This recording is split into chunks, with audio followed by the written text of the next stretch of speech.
স্বপ্নকে মাথার মধ্যে মনে করবা যে হ্যাঁ আমার স্বপ্ন কি। মনে রাখবা তোমার সামান্য পরিমাণ গাফিলতি তোমার স্বপ্ন দেখে তোমাকে ছিটকে ফেলে দিতে পারে। তোমার স্বপ্ন দেখে তুমি যদি ছিটকে পড়ো, তুমি তোমার ফ্যামিলির জন্য কত বড় বার্ডেন হবা সেটা তুমি কল্পনা করতে পারো না। আমি দেখি অনেক স্টুডেন্ট যারা অ্যাডমিশনে চান্স পায় না, এদের অবস্থা কি হয়? এরা অনেকে সেকেন্ড টাইমার দেয়, অনেকে প্রাইভেট ভার্সিটিতে পড়ে, অনেকে প্রাইভেট ভার্সিটিতে পড়ার টাকা পয়সা থাকে না। সায়েন্সের একটা সাবজেক্ট নিয়ে তুমি যখন প্রাইভেট ভার্সিটিতে পড়বা, তোমার 20 লাখ টাকা এমনি অটোমেটিক যাবে। এত টাকা একজন একটা ফ্যামিলির পক্ষে অনেক সময় বেয়ার করা সম্ভব হয় না। ফ্যামিলিতে অনেক বিপদ আপদ আসতেই পারে, তাই না?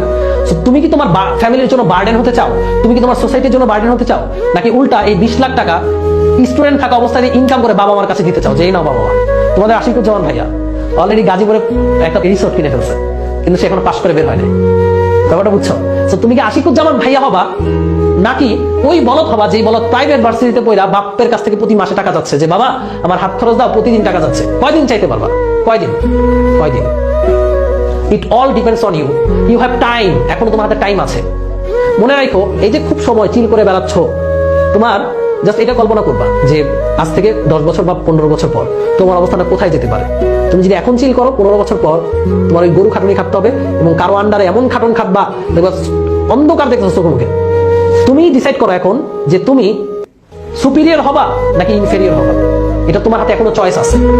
তুমি অর্ডার দিবা না অর্ডার নিবা, তোমার হাতে চয়েসটা আছে। তুমি চাকর হবা না মালিক হবা। বলতে পারো ভাইয়া মানুষ তো সব সময়, না না না, বর্তমান যুগে এই কথা চলে না। চাকর বলতে বোঝাচ্ছি যে তুমি আসলে কারো আন্ডারে ঝাড়ি খেয়ে বড় হইতে থাকবা, তোমার ক্যারিয়ারটা কেমন হবে, নাকি তুমি পাওয়ারফুল একজন হবা। It all depends on you. It all depends on you man. তুমি যদি গাফিলতি করো, তোমার কপালে দুঃখ লেখা আছে। এটাই হচ্ছে কথা। যে পরিশ্রমী সেই সুখী হবে।